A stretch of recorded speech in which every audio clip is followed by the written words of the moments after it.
Good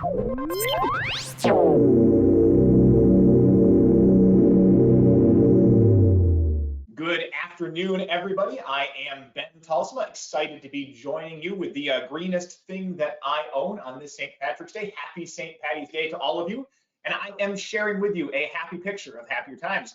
Exactly 53 weeks ago today, this is what I was doing, gathering together with a group of educators at a professional development session. We were milling about, meeting with different people. We were laughing and having a good time. We were thinking critically and collaborating in close quarters.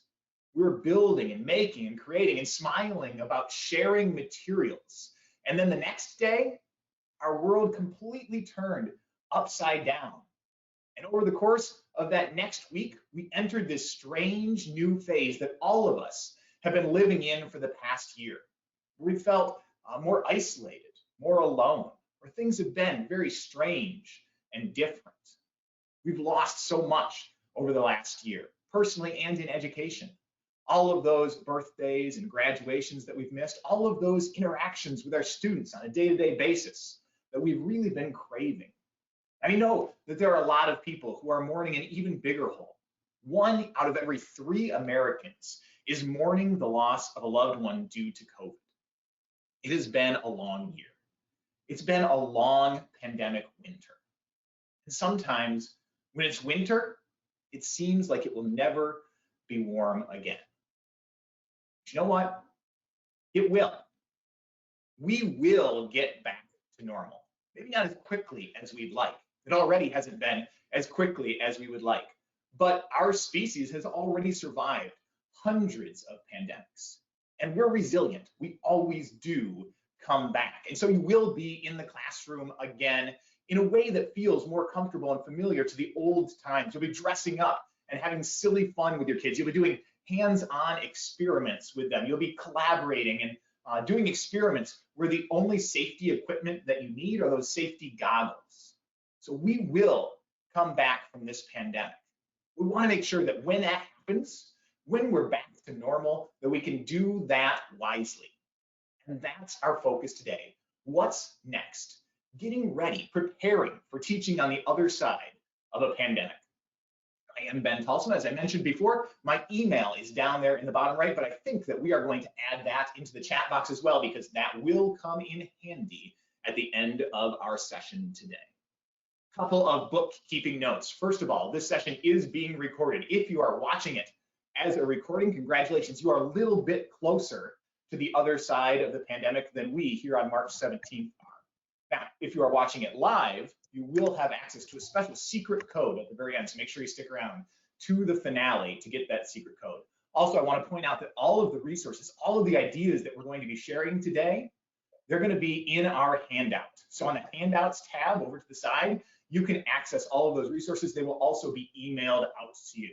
So we've got a recording, we've got resources. We also have Robin helping us out with all of our tech needs. If you have any problems, you can just chat that out to her. And Robin, would you like to say hi to everybody today? Hi, everybody. Thanks for joining us today. Happy St. Patty's Day.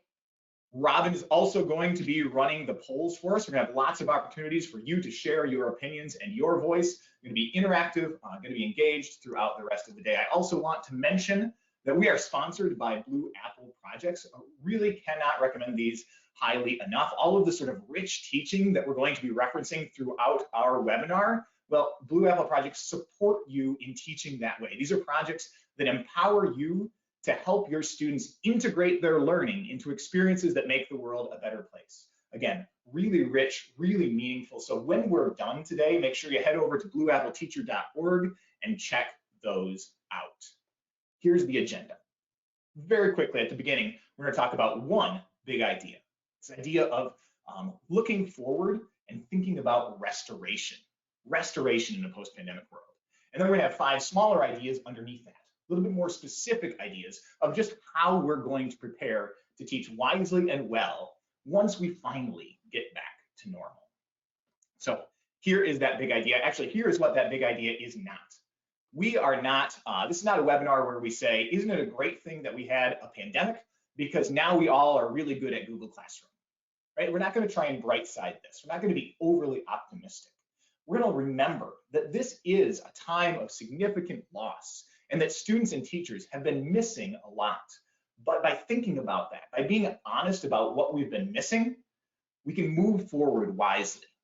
Here's our big idea. What we've missed is what we must restore. When we think about those things that our students have been lacking, that can help us decide how to move forward in a way that fills the holes that are in our students' hearts and minds. What we miss is what we must restore. Let's keep that in mind.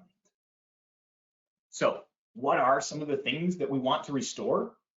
Well, here are 5 big ideas, 5 things that the research shows are really critical to having a great education and which our students have really been lacking or which have really been upended during the pandemic. Human connection, depth of learning, growth and exploration, balance in our lives, and the ability to feel like we are affecting positive change in the world. Sometimes we felt so helpless. All of us want to have that feeling of empowerment.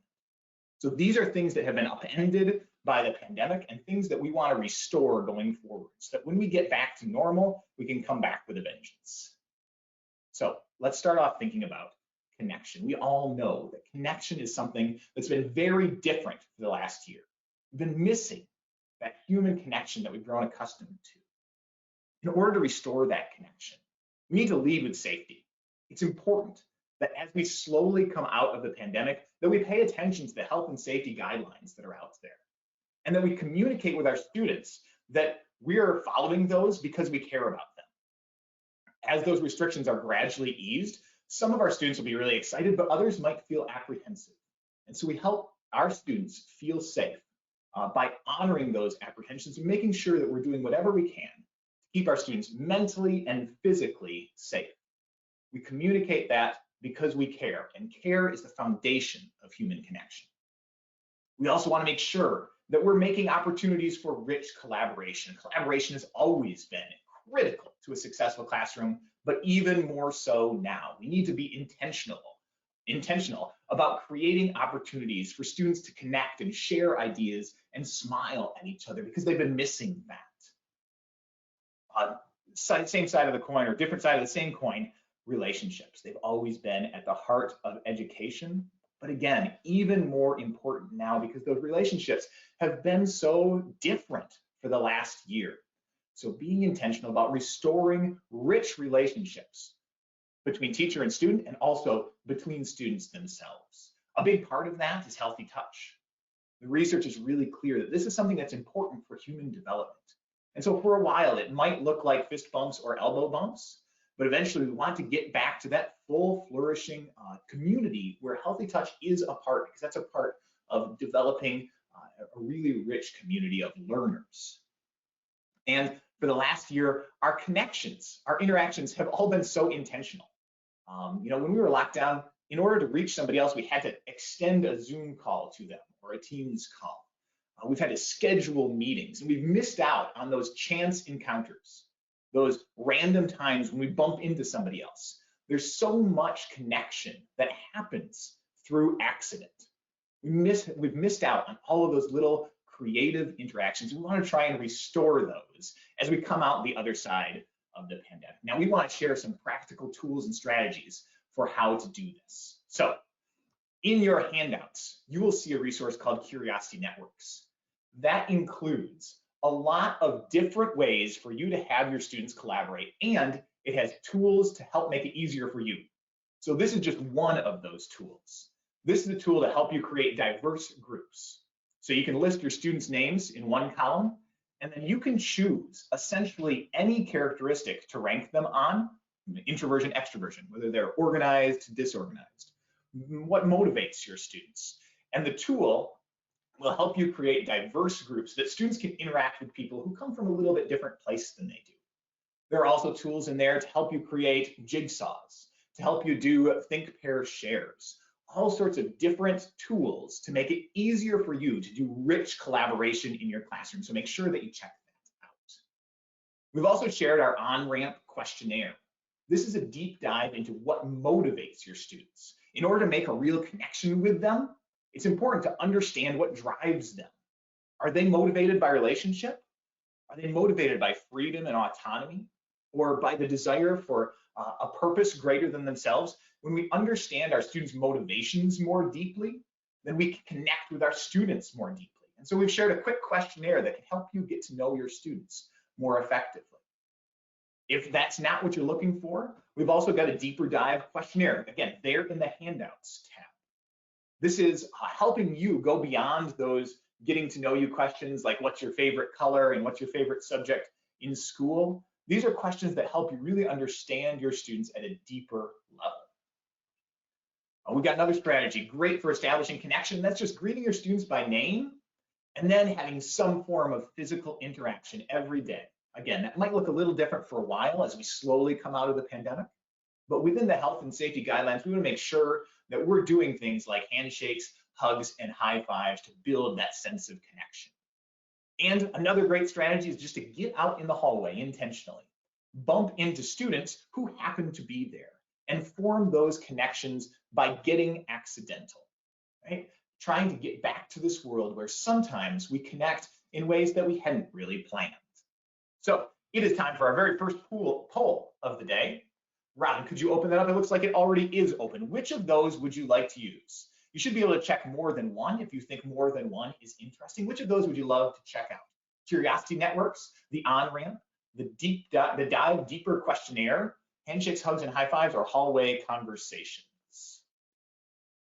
Robin, just a couple more seconds to let them get their answers in, and then you can close it out and tell us what we see.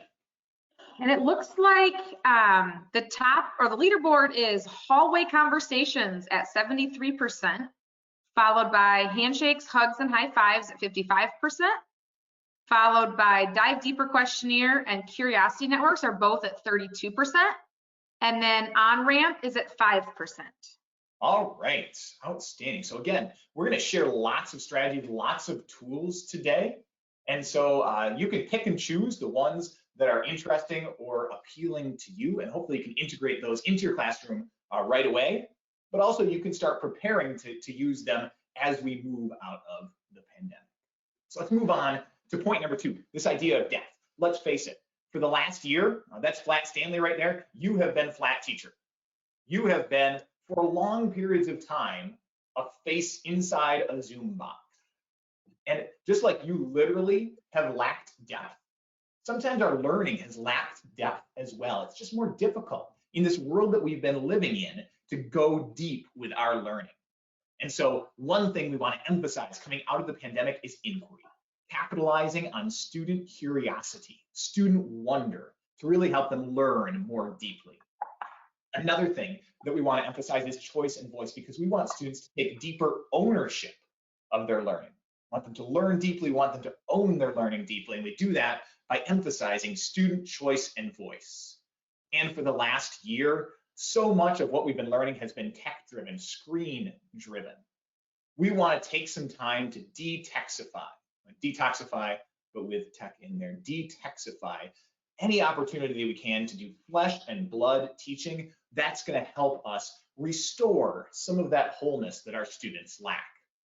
So what sort of tools do we have available for helping you restore depth in your students' education?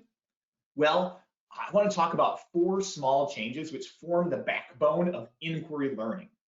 First of all, students shouldn't know the answer that they're supposed to get. They should be curious and wonder what they're going to discover. They also should play a driving role in determining how they're going to discover it. They should have some freedom to choose along the road of discovery. As they do that, we want them to construct their understanding by journaling. Maybe that's drawing, maybe it's writing, maybe it's a video journal, but to have some way of articulating their understanding that helps them deepen their understanding of the content. And last, we want to shift the cognitive load so that students are working as hard as possible. Now, in your handout, we've got a resource that includes those 4 essentials and also some questions that you can use to check yourself. You can look and say, if I'm asking these questions a lot in my classroom, well, then I'm probably using those 4 essentials of inquiry. And if I'm not, well, it gives me a great way to get started. So 4 small changes to drive inquiry. We talked about surveying our class in terms of human connection, but it can also help you deepen your learning, because when you understand your students' interests, well, you can connect with those interests. And when students are learning about things that appeal to them, we know from the research that their learning deepens. A great strategy for promoting student choice is the RAFT strategy, where students can choose their role, their audience, their format, or their topic, or their topic. Gives them lots of freedom about how to express their understanding in creative, interesting ways. And I also wanted to share with you the Keep Curiosity Alive resource. We've compiled all sorts of great hands-on learning activities. A lot of them are low-tech or no-tech activities that students can do in the classroom or at home, so that they can detexify, so they can have these really cool, creative experiences that develop their critical thinking skills without staring at a computer, like that do-it-yourself sprinkler thing. So I believe it is time for poll number 2. Robin, if you could open that up, I am curious. Which of these do you think you can implement in your classroom right away?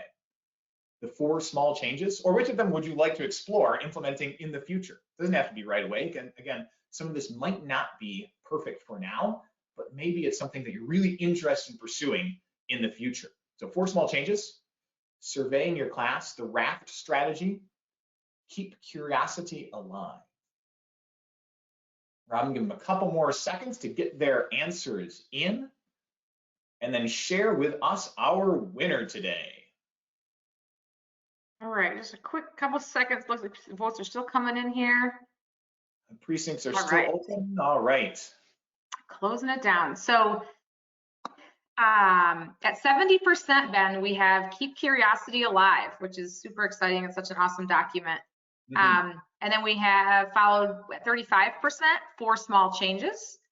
30% is survey your class, and 22% is the RAFT strategy. Excellent. By all means, check those out in your handouts. And again, those will all be emailed to you as well, so that you can have access to all of these resources going forward. So we've talked about tools for depth. Let's talk about tools for growth, because growth has looked very different for the last year. Maybe students still have been growing, but it's been a lot different than we've been accustomed to. One thing that we've been missing is seeing their smiles when they've had those aha moments, right? Seeing those epiphanies. It's been a very different experience for the last year. And so we really want to bring that out so that we can all benefit from those discoveries together. Also, we do want to recognize that we've learned a lot of new tricks over the last year. And we want to make sure that we use some of them going forward, not all of them. We don't want clutter, right, in our approach to education, but we do want to take the ones which are the wisest, the ones which are efficient, the ones which are engaging, the ones which are effective, and we want to apply those tools going forward. And we also can't say this enough. Our students have been through tough times, and quite often, tough times build tough people. Your students have shown resilience. They've shown adaptability in difficult circumstances, and you can remind them of that to build up their perception of themselves as persistent problem solvers. So these are some really important things that we can focus on with regard to growth in our classroom. What are some specific tools that we can share, that we can use to emphasize those? Well, I love this idea of a wonder wall, where students can collect 2 different kinds of things, questions that they wonder that you can't answer right away in class, they want to pursue because they're curious going forward, and where they can also collect wonderful things that they've learned, where you can collect and display those ahas, post them on the bulletin board, share them, celebrate them. We want to emphasize those ahas going forward because we've missed them so much over the last year. We've also created a keep it or ditch it flow chart for you. You've got some tech tools, and you want to decide whether they're the sorts of things that you want to keep in your repertoire going forward. So follow the flow chart and make a decision about whether this is something that's engaging, that's efficient, that's effective. And if it's not, we don't want to add clutter. We can ditch it. But if it is, we want to make sure that we use that because we've grown through the pandemic as well. A couple strategies for really celebrating that growth mindset, for celebrating the idea of being a persistent problem solver. One is change the conversation. That strategy involves making an intentional effort to praise effort instead of ability. So instead of saying, you got these all right, you're so smart, we say things like, you got these all right, you must have studied really hard. I can't wait to see what you can do going forward. I want to show students that it's their effort that matters. It's not some innate skill, but it's something under their control, so that going forward, they know that they can be successful through their perseverance. Along those same lines, mistake of the day is a great strategy. We want to celebrate mistakes because mistakes are the first step on the road to learning. So we don't say mistakes are okay. We say mistakes are awesome because they launch discovery. And so over the course of the day, we celebrate those mistakes by collecting misunderstandings that students had. And at the end, we can vote. I always like to vote on a mistake of the day, the mistake that helped our class advance their understanding the most. And after the course of a week, you can have a mistake of the week or a mistake of the month. But it's just another strategy for helping you to celebrate the growth mindset. This mindset that says an obstacle or an error is awesome because it helps me to grow, and education is all about growth. So which of those strategies are you interested in pursuing going forward? The Wonder Wall, the Keep It or Ditch It flowchart for tech tools, the change the conversation to praise effort instead of ability, or the mistake of the day? You can pick more than one, of course. Or the mistake of the day, where you're finding and celebrating mistakes to reinforce the growth mindset. It looks like everybody's excited about these tools. We have Wonderwall at 57%, Mistake of the Day at 52%, and then Keep It or Ditch It flowchart and Change the Conversation, both at 26%. Outstanding. All right, glad that people are finding those useful. That's marvelous. Now, we want to make sure that we emphasize balance as well, because balance has been out of whack. Some of us struggled with this before the pandemic because we were running around too much. But then during the lockdowns, we struggled with it because we were sitting and staring into space too much. We want to help ourselves and help our students find some balance in their life. And one way to do that is to relish simplicity. And sort of along with that comes prioritizing, trying to identify and be intentional again about the things that are important to us. Identifying things that might be just clutter in our lives and being willing to let go of those things so that we can focus on the things that matter, the things that add meaning to us and to the lives of our students. A huge part of that is seeking purpose. Seeking purpose, recognizing what really drives us to be educators, what really drives our classroom. I love that quote up there. Sometimes when I'm exhausted, the solution isn't rest. I find that the solution is focusing on those things that give me purpose, because that gives me energy. That's how I find balance, by seeking purpose and doing things that really matter. So what can we do to help achieve that? First, add one subtraction. You've got a piece of paper right now. You can write down on that paper one thing that eats up your time but doesn't add meaning to your life. One thing that eats up your time but doesn't add meaning to your life. Have the courage to purge that. Just take one thing off of your plate. If you do that, you've helped yourself to achieve balance. You can do that with your students as well. Help them achieve balance by prioritizing, by recognizing what they can remove in order to focus more intensely, more deeply on the things that matter. Another great practice, again, the research demonstrates that if you write down the things you're thankful, if you keep a gratitude journal, that can really help you find balance in your life. And another great tool is to write your sentence. Just pick one sentence. If you want your students to remember one sentence about your classroom 10 years from now, what do you think that sentence would be? We've got some examples there in the bottom right. She helped us love to read. He showed us it's okay to be smart. Everyone always knew she cared. What is it for you? What do you think you really bring to your students' lives that they're going to take with them forever? There's no right answer there. Every teacher is different. Every teacher has different skills and aptitudes.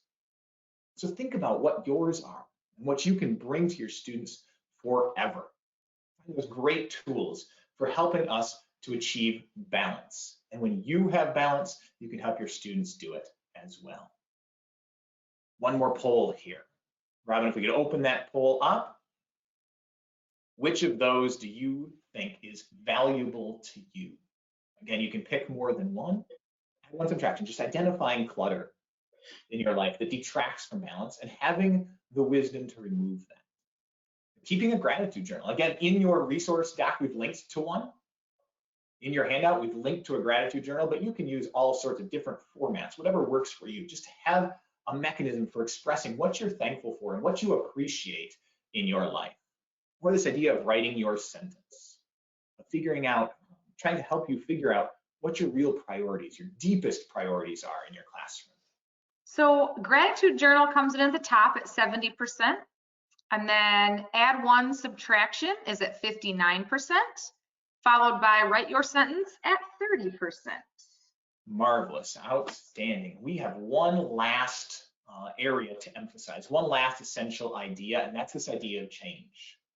Students and teachers have felt so powerless over the last year. It's important for us to remember that we do have the power to make positive change in the world. And so that starts with you. I used to like to write down on my computer, put a little post-it note that said, make a difference today. And just that one little thing helped me focus my attention on why I got into education. I wanted to make a difference in the lives of my students, that I wanted to be a force for good in the world. Just write it down and put it someplace where you're going to encounter it on a regular basis, because that little reminder can make a big difference. And we want to do that for our students as well. We want to empower them. We want to move beyond just compliance where they're following directions, move beyond even engagement where they're really interested in things, and move to empowerment where they feel like they can use their learning to do something good, where they feel like they can be change agents going forward. We've got some great tools to help you accomplish that. We're thinking about coming out of the pandemic, and part of coming out of the pandemic is that vaccination campaign that's going on around the world right now. We've got a completely free tool, a completely free project that you can access at blueappleteacher.org that helps your students learn about vaccines and then share their learning with others to help make people feel comfortable being part of the solution. Another great project, Prevent the Spread. They learn about how germs spread and how they can stop it. And again, they share their learning with others so that they can know that they're having a positive influence on the world. And Moments to Remember is another great project because it deals with a connection with senior citizens. They felt so alone and so isolated over the course of the last year. Moments to Remember is about forming a connection, a friendship between your class and senior citizens who desperately need it.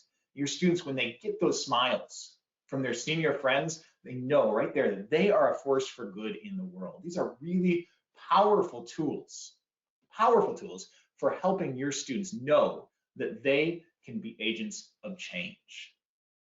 That's what those Blue Apple projects are all about, empowering students to make a positive difference. So we really do strongly encourage you to check out that website, blueappleteacher.org. And if you liked this professional development, if you like what you heard today, there's nothing that we love more than connecting with teachers.